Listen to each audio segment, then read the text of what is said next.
Where else would you rather be? I'm Paul Clifford, CEO of the Penn State Alumni Association. Welcome to the People of Penn State.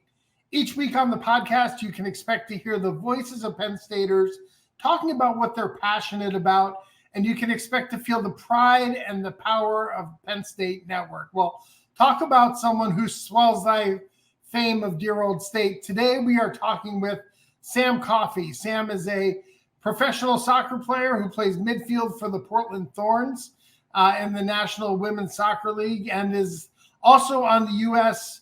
national team. She is one of only 50 players in NCAA Division I history to score 40 goals and have 40 assists, one of the most decorated Nittany Lions in our storied history. She's number 17 on the pitch and number 1 in your hearts. Welcome, Sam Coffey, to the People of Penn State. Oh, I don't know if I deserve that great of an intro. Thank you, Paul. I'm happy to be here. I'm happy. I'm happy you're here. Look, we know each other, right? So you know how big of a Thorns fan I am. You know how big of a Sam Coffey fan I am. So I'm going to try not to fanboy throughout this. That's okay. You're allowed. You're allowed. So like your journey to becoming a Penn State Nittany Lion was a little different than some of the folks that we've had on the podcast. Go ahead and kind of share your journey to becoming a Penn State Nittany Lion. Yeah, I think I definitely have a unique journey that led me to State College. I think it's one, though, that has led me to appreciate all that Penn State is in a way that I'm not sure I would had I experienced it otherwise. But I started my collegiate career, both academically and athletically, at Boston College. I spent my freshman and sophomore season there. And I'm really grateful for my time at BC. I met so many amazing people and had amazing experiences and really grew a lot as a player and a person. But I had ultimately decided that it was best for me to make a change at that point after my sophomore season. I just wanted to be pushed a little bit more and to really experience a culture of excellence, and one that was competitive and one that was really just going to bring out the best in me. And I entered the transfer portal, which would, at that point, that was around, I think it was 2018, 2019. The transfer portal was a bit of a newer concept. And so I had no idea really what it was.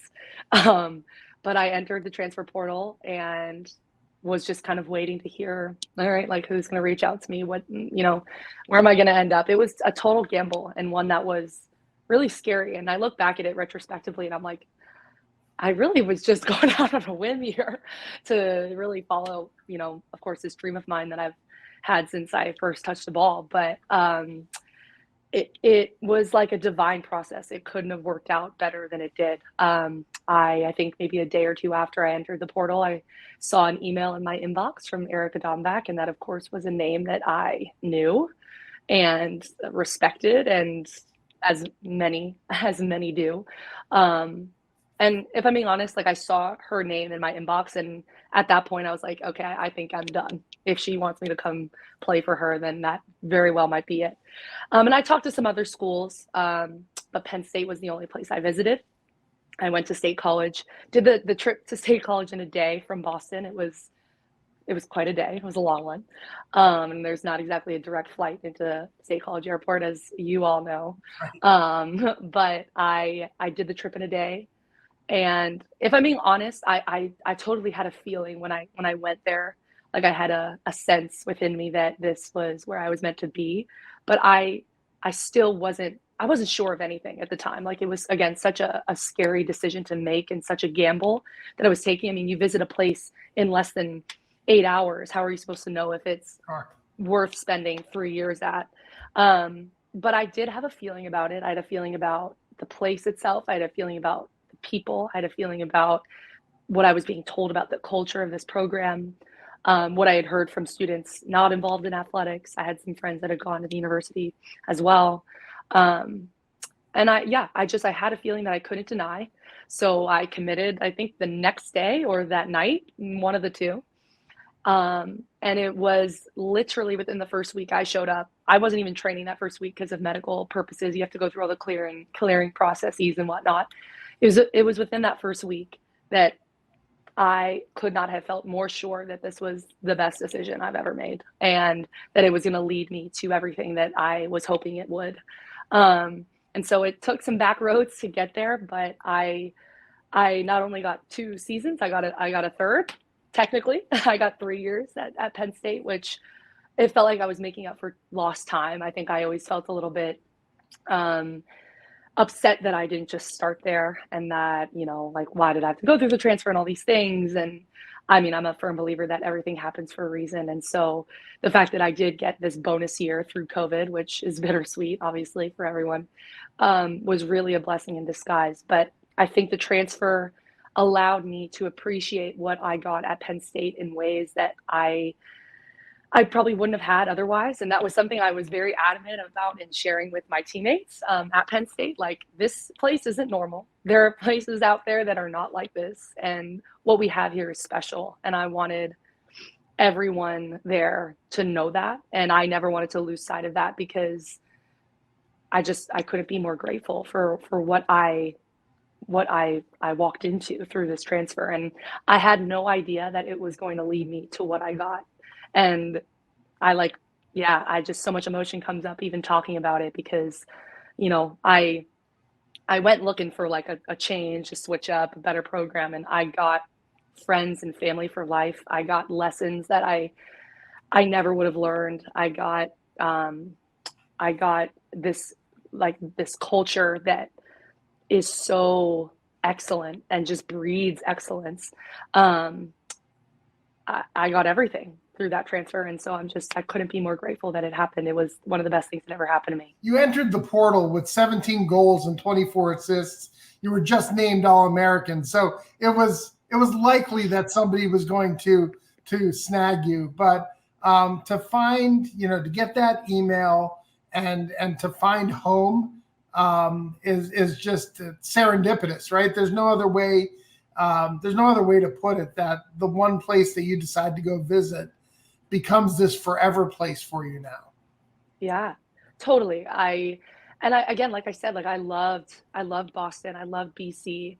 I met so many amazing people there. I had great coaches there. But I couldn't ignore this feeling that like I needed to do this. But I think what really pushed me to leave was I was comfortable. And I think it's easy for us to kind of like enjoy that feeling of like, well, this is a place like you said, like I had an All-American season. I felt comfortable there. I had my role in the team, but I felt comfortable. I felt safe. And I knew that I wasn't going to get to where I wanted to be if I was feeling that way. And I needed to be pushed, and I needed to be around like-minded people who wanted to be the best version of themselves, wanted to influence the people around them to be the best versions of themselves.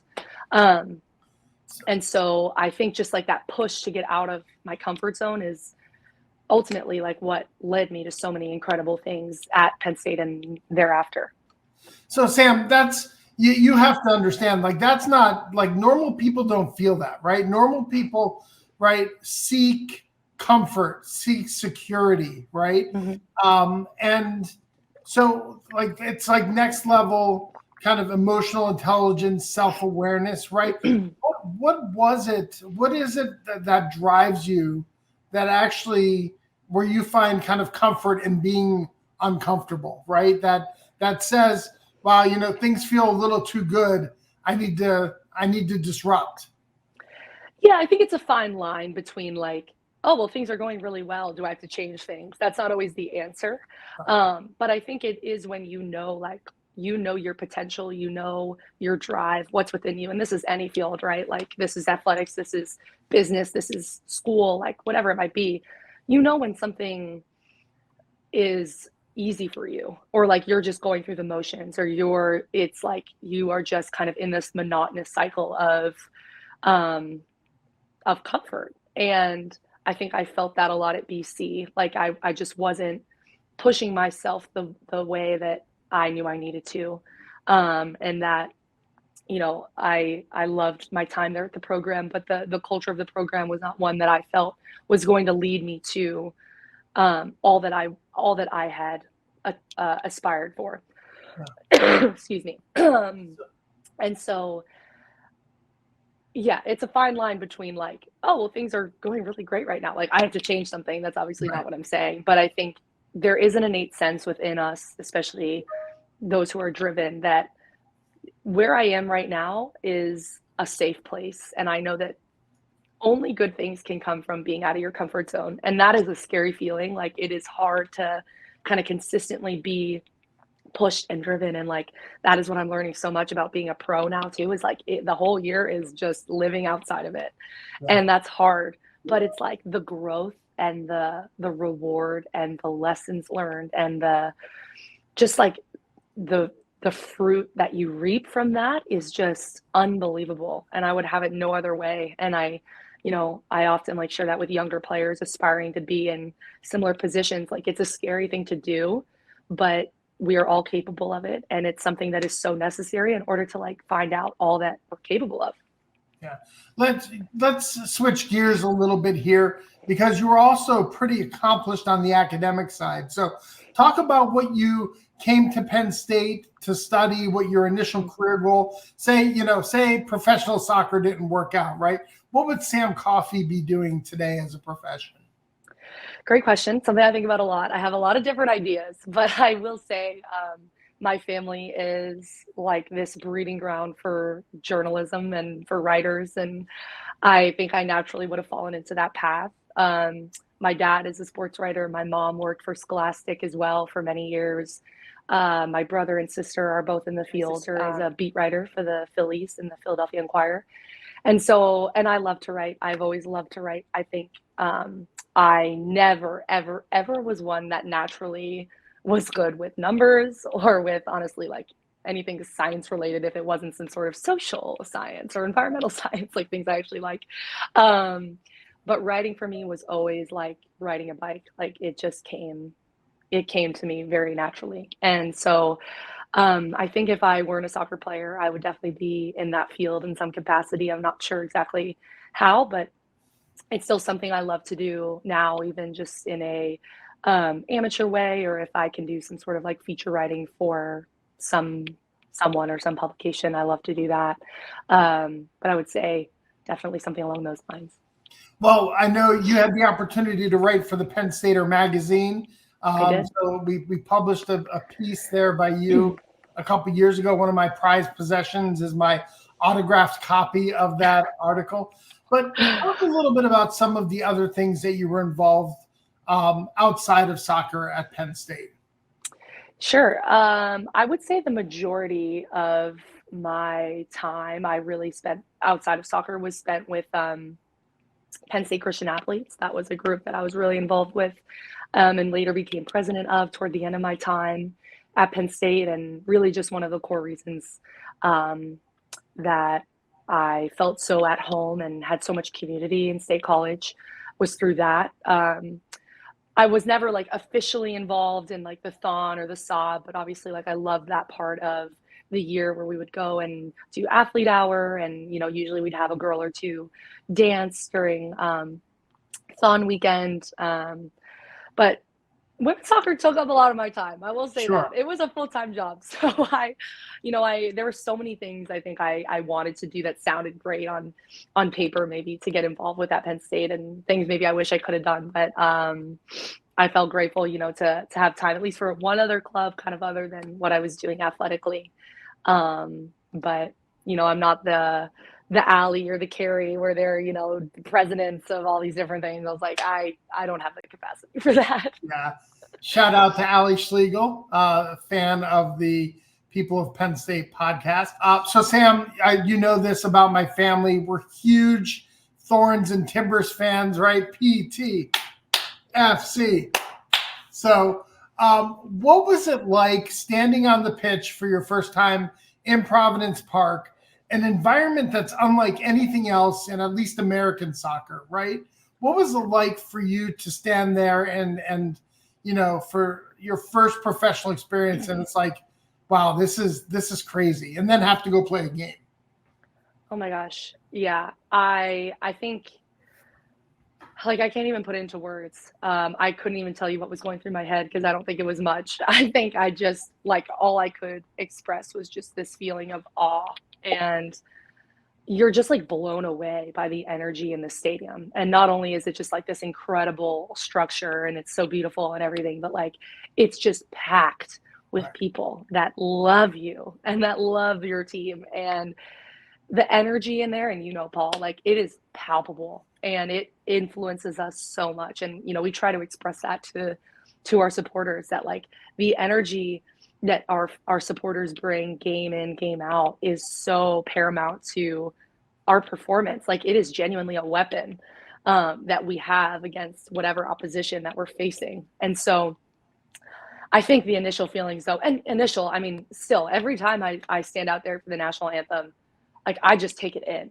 because there's no other place in the US, in my opinion, that has the same energy and culture around supporting women's soccer than Portland. And it is getting so much better. Like we go to LA's and San Diego's and let's see where else, Seattle. I would those stadiums are always packed, and like we'll get 25,000 people. And those crowds are also electric. You got to shout them out too. But of course, I'm biased toward our supporters and our riveters and everything. But it is just an electric place to play. And it's like a drug. I can't get enough of it. Like it is so fun to play there. And, when we score, when something good happens, when there's a big block, like just feeling the crowd rally around you is so amazing. And I just feel so honored that I get to play there and I get to experience it. Yeah, there's almost like it's hard to explain. So we didn't become soccer fans until we moved to Oregon. Now, I mean, we're casual soccer fans, but we weren't in it until we moved out there. And it's just from a fan experience standpoint, it's unlike anything I've ever been to. I mean, even Beaver Stadium, for how great Beaver Stadium is, it's just different. It's like the stadium has to be for 90 minutes. That's just kind of constantly beating, and it's just it's phenomenal. Yeah, check out Portland Thorns or the Portland Timbers the next time you're in the Portland area. Yeah, and I imagine when you go on the road that there's some letdown,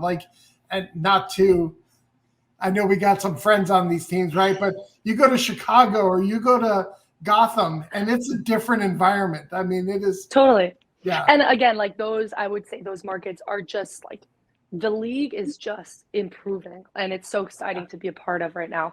But yeah, you're right. I mean, we go from maxing out 25,000 people to going and playing in front of 5. Right. And part of it is just like the city and the market. You have a Chicago or a New York where the sports, it just varies. Like the men's sports teams are really popular, or soccer is not as popular, or, a myriad of other reasons. But then you have in LA where clearly you have other sports that are really successful, but like it is definitely getting better, but it's a total drop off. You go from a packed out maybe Snapdragon Stadium in San Diego to then Red Bull, where it's like all the top stands are empty. Right. So take us through your day-to-day as a professional athlete, right? Because you talked about your time here at Penn State and how much you enjoyed kind of being part of the community, being part of that culture that Erica has built over there. But now you're waking up and it's your job. Like it's your profession to go. I would imagine your day-to-day is a little different. Talk a little bit about your approach. It's definitely a little different. I can't say though, I wake up and I'm like, gotta go to work. Like I have the same love and joy in getting to go to practice every day than I did when I was at Penn State, and then I did in high school and before then. And what I'm not saying is that every day is like, oh, I'm so happy and it's great. Like it's a long year, Paul. It's a really long year. But it doesn't feel like work. It doesn't feel like a job. It feels like every day I'm given the opportunity to live out my dream, and that's what it is. And I can't believe that I get paid to do this. Like it's unbelievable. But yeah, obviously you take out the element of school, which is a big factor in transitioning to professional sports. Cause I would say like the setup is similar in terms of training and recovery and treatment and all the different things. You just take out kind of the aspect of having to go to class for a couple hours every day. I would say at first that was a jarring transition. I was like, wow, what do I do? But as I have made Portland my home, I don't feel that way anymore. I still, I have aspirations of potentially going back to school at some point. That's something I'd love to do, but our days are definitely pretty busy. So our market, we report to the stadium by about 9:30, depending on if you have treatment in the morning. Sometimes it's earlier than that. So maybe you get there around 8:30 or 9 for treatment. And then we have kind of like prehab time where you get your body right, all that good jazz. We have a team meeting that starts at 10. That's every day we have a team meeting, and we cover different things, maybe depending on what opponent we're playing that week or something tactical or film or whatever it might be. And then we're usually out on the field by about 11. After the meeting, we do more kind of prehab work for your body, different things. Some people eat during that time. And then we hit the field around 11. We train anywhere from an hour and a half to 2 hours. Obviously, it depends on the day or what we need on a given day. And then afterward, we have more treatment, more rehab, or maybe a lift, depending on the day. There's usually some meetings after training, more like individual style. We are big on like sharing meals together, so we all try to like eat lunch together after training. And then it's just kind of like dependent on each person. I am a slow poke. Like I move at a snail's pace. We'll get there fairly early, but I leave like my outlook is like, this is my job. I'm not in a rush to get home. Like I'm gonna do everything I need to do here and then leave. And I also like, this is the end of my work day, so I don't want to leave at 1 o'clock or whatever it might be. So I usually leave around 2:33. Just if I get caught having a conversation or doing extra recovery or something like that. So that's like the training day, and then after that, the day's done. But like I said, I definitely am. Portland is starting to feel more and more like home. And so it's not like, I just go home and twiddle my thumbs all day. I'll either maybe go see some friends, or I'll go maybe on like a walk or a hike, or hang out with, different people in our community, or we have a lot of appearances, things like that, or just different errands and whatnot. And, you get to bed, you wake up, and you get to do it all again. That's amazing. I know you've been in the national team kind of in that world for a long time, from like the U17 to the U18, 19, all the way through. But so I know you've kind of played with or against a lot of the women that you're playing with. I would imagine that some of the women you're playing against and playing with are people you grew up kind of modeling your game after or admiring. What's it like to play with your heroes? Oh my gosh. I still kind of have to remind myself that, these are teammates now and not people that I'm fangirling over. Right. It's surreal. Even like my first days in Portland, I'm going and I'm meeting Christine Sinclair, who now I sit next to in the locker room, and I would consider a good friend. Right. Or like a Becky, a Crystal. There's so many others I could name. Megan Klingenberg. Like, those are my people. Like, those are my girls now, and I love them, and they're all so incredible. And I feel like I can't believe that I can say that. These are women that, one, have paved the way in women's soccer in ways that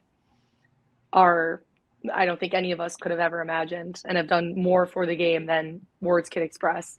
But now they're people I get to share the field with. They're people I get to learn from and look up to and joke with and win championships with, and all of it. And so it is definitely surreal.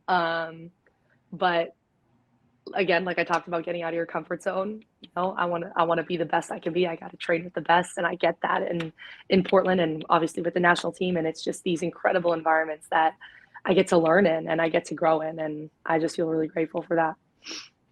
It's a little surreal listening to you talk about these women using their first names, right? Crystal Dunn, Becky Sauerbrunn, right? Heroes of the U.S. national team. Totally. But it's an unbelievable experience. And yet, I'm imagine that, they elevate your game too, right? I mean, Totally. Oh my gosh. Yeah. talk about wanting to be in an environment where you're being pushed constantly to do better. Totally. Totally. Yep.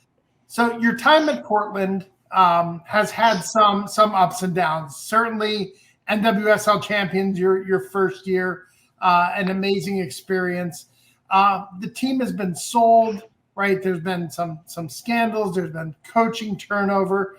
Can you just kind of put into maybe some context the not just explaining the roller coaster, right? But kind of what kind of mindset do you have when you go into and you experience the ups and downs, right?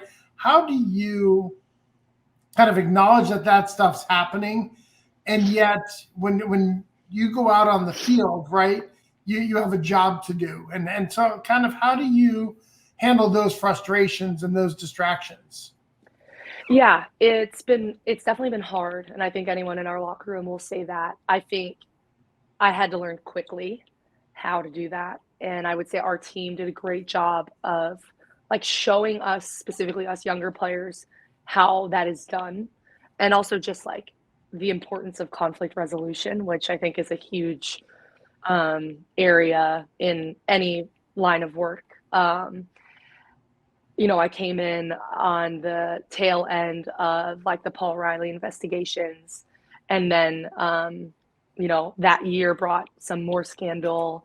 And then the off season brought a little bit more. And it was just like piling on and on and on. And to the point where we were kind of robbed of an off season, quite honestly. And that was really exhausting. And our team was just like fried. And if I'm being honest, we brought some of that, I think, into this year, and that was really challenging for us to navigate. But I will say, like, our team, when it comes to like getting on the field, like our team is all business. And I've never like seen a group of women be able to like leave it at the door the way that we do. And we have faced a lot of adversity and have been through a lot. And I think we really felt that this year. But I've also never felt more confident that like what we have endured together is also now going to be for good, and we are going to reap the benefit of it. Obviously, that doesn't mean I wish any of it happened. Sure. But we are stronger for it, and we have learned from it, and I think the club has learned from it. And I truly believe that the club in general, from top to bottom, is turning the page now. We're on the brink of a new sale. We have, we'll potentially have new players coming in. We have a lot of exciting things happening right now in the short term that I think are going to lead us to what and who I know we can be and who we've always been, but really just, again, bringing out the best version of the Thorns. And so it's definitely been a long road, many ups and downs, very chaotic at times. I think I ultimately just feel grateful, though, that within our internal bubble between staff and team, like we have just phenomenal people in our organization and people who would go to such great lengths for each other. And I think having that and knowing that we can rely on that is ultimately what has gotten us through a lot of really hard things. But it makes me really, really excited to know that we are turning the page and that we are hoping to continue to set the standard for women's soccer and for teams in the league. And I want to be a part of that. And I hope to influence that however I can. But it has not been easy, and having to learn how to kind of compartmentalize, some of these hard things. And then also like we're in the middle of a season has been really challenging. But I think what our team does better than anyone is just like using those hard things as fuel and as lessons to move forward. And like we are always forward thinking. It's not about what happened in the past. It's about now turning the page into like what is going to be a really amazing future for our team. Yeah, it's funny. You remind me of, so Greg Drain is always talking about, Greg from the Blue Band here, director of the Blue Band. Greg's always talking about, I don't want feedback, I want feed forward, right? Yes, I want to know how I'm going to take what you're sharing with me and help us move forward. And it sounds 100%. a lot like your experience. While you're dealing with some of these kind of organizational disruptions that are happening with the Thorns, you also had some personal frustrations too, right? I know 2023 started with you being left off the women's national team. camp and then off the World Cup team. And it ends with you scoring a goal. And Vince, I think we actually have, before you give your answer here, we actually have footage of the goal against in the friendly against China from just last week. Can we roll that footage?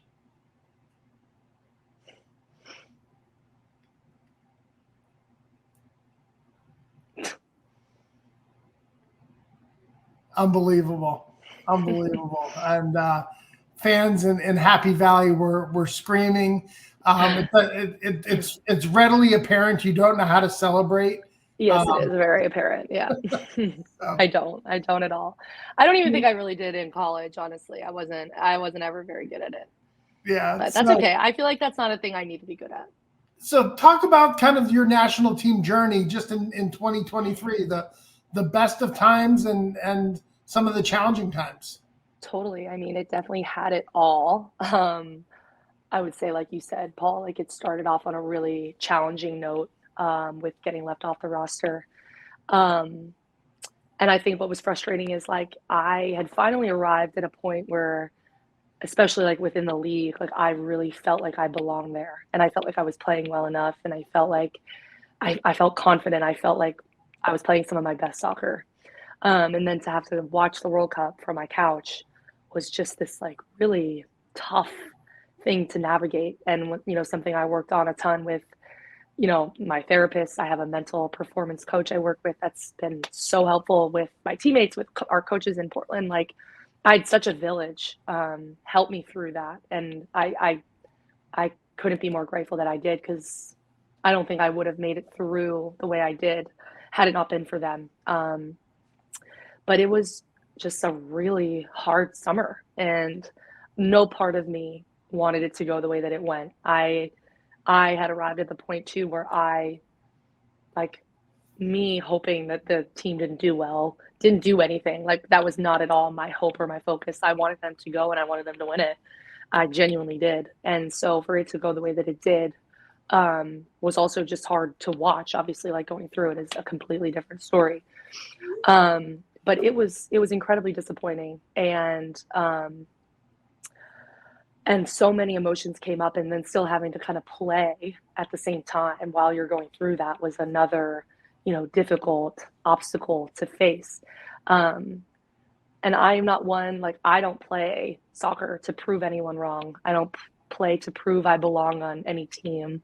I don't play to send a message or like to like show someone like they were wrong. Like that's not me. I think if I play for those reasons, I'm not honoring like the gift that I've been given, and I'm not playing from the right like heart posture. I know that sounds kind of intense, but like I play because I love it, and I want to be the best I can be, and I want to be the best teammate I can be, and the best player I can be. I play to improve and to grow and to learn, and I knew that everything that happened earlier this year was going to do that, and that was not going to be this kind of immediate process, but it was going to be something that happened one day at a time. And it was hard, like every day. And every day I had to kind of ask myself the question of like, who am I going to be when things are hard? Like, how am I going to show up in my environment here when things are hard, when things are not the way that I want them to be? What's my attitude going to be? What's my outlook going to be? And from the minute, like I found out, of course, like you have all those emotions and those don't just go away. But it was about like, okay, what next? And that's something that coach says all the time. Like, what next? She talks about it on the field, off the field. And for me, what next was like the environment I'm in Portland. And we had a hard summer too. Like our results were not great. We had a rough go with the Challenge Cup. And so it was hard on both sides. And so I really had to like look in the mirror and commit to one, just trying to be the most consistent and best player that I could be, while also trying to help lead our team during a time that was really tumultuous. And so I had countless conversations with our head coach, Mike Norris, about, okay, what areas am I going to really focus on this summer, both maybe on the field and off the field, maybe leadership as well as culture, or as well as, what sort of energy that our team needs right now, and how can they best coach me on and off the field, and how can I just like commit to seeing tangible growth in these areas. And we sat down and kind of made a list, and it was really for doing kind of tangible things like that that helped me commit to being focused on where my feet were in that moment, because my heart wanted to be somewhere else, obviously. And that's hard when like you are in one place, but you want to be somewhere else. And I wasn't going to spend the summer wishing I was in New Zealand and Australia. That wasn't fair to myself, my team, the environment I'm in. Like I was all in right where I was. And like I said earlier, like I believe what is meant for you, you will receive, and what's not, you will miss. And for whatever reason, I wasn't meant to be there. And so I was going to then decide and commit to being 100% all in to where my feet were in Portland and the NWSL this summer. And that was a decision like I had to make every day, and one that was, harder some days than others, but it was something like I truly had to commit to, and choosing to continue to be my best self and trust that this setback, I actually don't like the word setback, this challenge rather, was going to be something that was going to fuel me and I could learn from, and that would be used for good. I trusted in that. And, that goes back to my faith and just what I believe as like my core set of beliefs is that like this will be used for good and I will learn from this. And this hurts right now, but it won't hurt forever. And now in the off season, as I reflect on the year, that was all so true. And it was hard, but I'm grateful for it. And I know that that's kind of sounds backwards, but I think that it taught me things and lessons that I don't think I would have learned otherwise. It gave me a sense of confidence I think I wouldn't have had otherwise. It led me to a really challenging summer. I think that really molded me and shaped me in new ways. I got to wear the armband in Portland for the first time, which was incredible. And like I said, I believe things happen for a reason. And I think that also happened for a reason. It was so challenging in the moment, and an experience that I am grateful for and I value, but that, of course, even hurts now thinking about it. But now as I, again, reflect here at the end of the year, I feel grateful for all of it. And I also feel so grateful that now being a part of the team, the women's national team, as I hope to be going forward, like I couldn't be more excited for what this team is on the brink of and what we're setting out to do. Yeah, thank you for sharing that. I know it's not easy to look back at that, but when I first of all I texted you, was so proud to see you with that captain's armband on for the Thorns. I mean that's a big deal. But also, as I hear you talk, right, I feel like I'm hearing a little bit of Carl Olsen come out. You definitely are. In your mindset too. No, you totally are. I mean, I spent so many hours in Carl's office, and I think he was also one that reached out to me after the goal too. I mean, I had such a soft spot for him. He's the best, and I mean, I think I have such a respect and like desire for like mastering this mental side of the sport because of him and because of the things him and I talked about and the lessons he's taught me. And I mean, I think the mind is like one of the biggest parts of this line of work. And if that's not in order, then nothing is. And that was like the biggest part of that first part of the year for me was, where is my mind? Like, is my mind where it wants to be, like focusing on where it's not, right? Like at the World Cup, I'm not there. Or is it going to be being so fully committed to what I'm doing here that like I can't help being anywhere but in the moment and being anywhere but in the present. And like, it's not pretty. It's not a pretty process. It wasn't this glorious process where like, that was easy to do or easy to show up in. But I had a session with the therapist that I work with, and she posed the question to me of like, who are you going to be when things are hard? And I was like, well, wow, that's a good question because I don't know. And that was something I really carried with me. Like, I have a choice here. I could choose to wish this summer away, or wish that this didn't happen, or feel bad for myself, or, make a million excuses, or kind of listen to this narrative that I've been hearing, like about how I deserve to be there. And I deleted Twitter. I got off Instagram. Like, I canceled out the noise of people maybe telling me the way, like, things they thought or that they thought I should be there. I was like, no, I'm not playing this game. I'm done with this. Fact of the matter is, I'm not there. I want the team to do well. I wish them the best and success, and I wish them the best tournament possible. I am here. I am committed to my present circumstances and just like attacking them head on, using the summer to grow as a leader, to grow on the field, to grow off the field, to pour into my teammates, and to use this time. Like, everything that we have, the performance coach I work with now frames things in light of like, everything is just information and everything is an opportunity, whether it's a good thing or it's not, which this in the moment, of course, did not feel like a good thing. It was an opportunity. And whether I was going to choose to view it as the positive opportunity that it could be was up to me. And it was, again, through like the village that I had during that time that I felt like I could do that.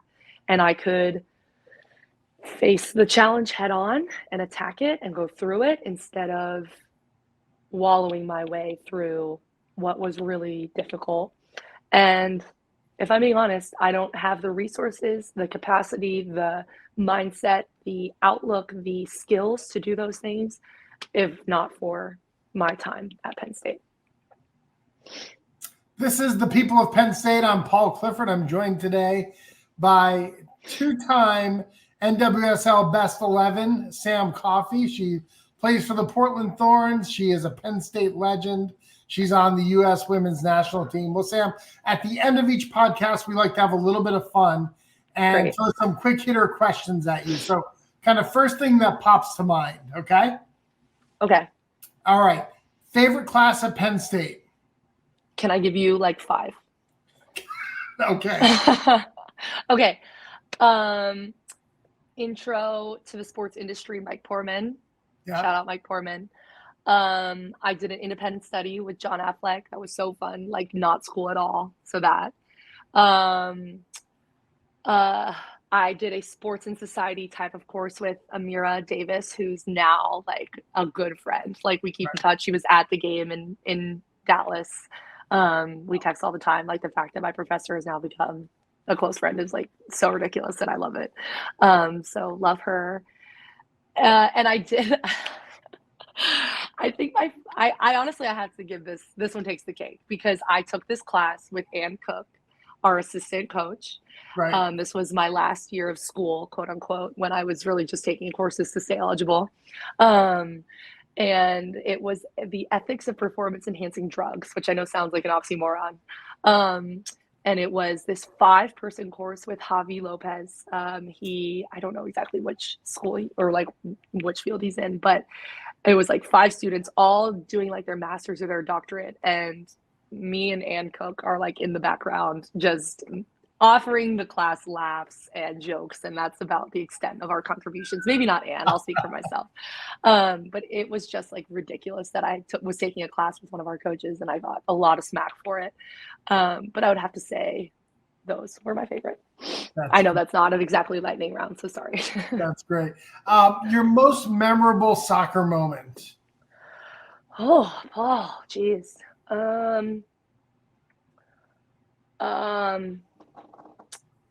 I think our game against Arizona in the round of 32 in the tournament, I think it was 2019. Like, we were down 2-0 at halftime, or like with like maybe like 20 minutes left to play, and we just like found a way and dug in, and they ended up winning, I think 3-2. Yeah. So that was just like, that was like bread, and like that was classic Penn State women's soccer, blue collar, find a way, roll up your sleeves, get dirty and do it kind of moment. I love that game. If you could have dinner with anyone, who would it be, and why? And I'm going to ask you, where in Portland would you take them? Dead or alive? Dead or alive. I would take Johnny Cash out to Bamboo Sushi in Portland. I love Bamboo. I know like sushi connoisseurs judge me for that, but I think it's so good. I would take him out to Bamboo Sushi, specifically on Northwest 23rd, because it's very cute. And why would I take him? Because I love his music, first off. He's just a rebel and makes no sense. I think his views on like social justice and incarceration issues are super fascinating. I just feel like we're kindred spirits. Like I listen to him and I'm like, you just get me. And so I can't wait to hopefully meet him in another life, you know? Yeah, that's an amazing answer. Yeah. Pine State biscuits. If you haven't checked that out. Yes, I have. Oh, so good. Their fried chicken sandwiches. It's unbelievable. Yes. Chicken and waffles in the morning. So good. It's unbelievable. How about your most unusual We Are moment? Either a place where someone said it to you and you got caught off guard, or you saw another Penn Stater and you shouted it out?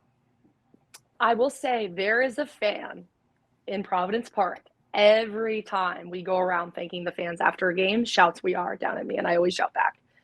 Every game. I usually can't see where it is in the stadium. Like I look around and try to find, I think it's a he. It sounds like a guy. And I can't find him, but like I always say it back and then I like clap a little bit, but it always catches me off guard. It's like always the same spot too, where we walk around. It's like right behind the goal, closest to the MAC club. And so he always says it, never misses. And, you know, me and Rocky try to yell back at him. That's amazing. How about besides women's soccer, your favorite Penn State sport? I will say wrestling. I think wrestling is just like psychotic. And, you know, I have a bunch of friends on the team, and I just think like obviously they're a dynasty, and you know, you talk about like culture. I think they are definitely a team that I don't think our cultures are similar, but they have a winning culture that is undeniable. And I think that they just like are such crazy competitors. Like I'm fascinated by it. I don't understand it at all. But yeah, I think wrestling would take the cake. Yeah, shout out Mark Hall, Nick Lee, Vincenzo Joseph, all of our friends on that team. You know, not that I want to go in this direction, but I bet if you put Kale and Erica in the same room, I think the cultures would actually be more similar than it might appear. I mean, I think it's all based in gratitude and in kind of honoring where you are in the moment and totally all of that. So I think they're very similar. They just maybe it manifests differently in the sports. Yeah, I'd say our teams in general are quite different, but yeah, they're just an amazing program. Yeah, your favorite flavor of creamery ice cream? Whichever the mint chocolate chip is. What's it called? Bittersweet mint. Bittersweet mint. That's it. Yeah. Bittersweet mint. With the sprinkles, the blue and white sprinkles. Okay. All right. Yep. Excellent. Well, Sam, what you're doing in the world is certainly swelling thy fame of dear old state, and for that we're truly grateful. So good to catch up with you, and thanks for being on the People of Penn State. Thank you so much for having me, Paul. Love talking to you. Absolutely. If you like this episode, I hope that you'll subscribe to the People of Penn State in your favorite podcast app of choice. And while you're there, go ahead, give us a rating, drop us a review. It helps other Penn Staters find these great stories. If you're a member of the Alumni Association, thank you for your support. And if you're not a member, what are you waiting for? Go to our website at alumni.psu.edu, and you too can become a member of the world's largest alumni association. Thanks for tuning in and for all you do for the university, for the glory, and for the future. We are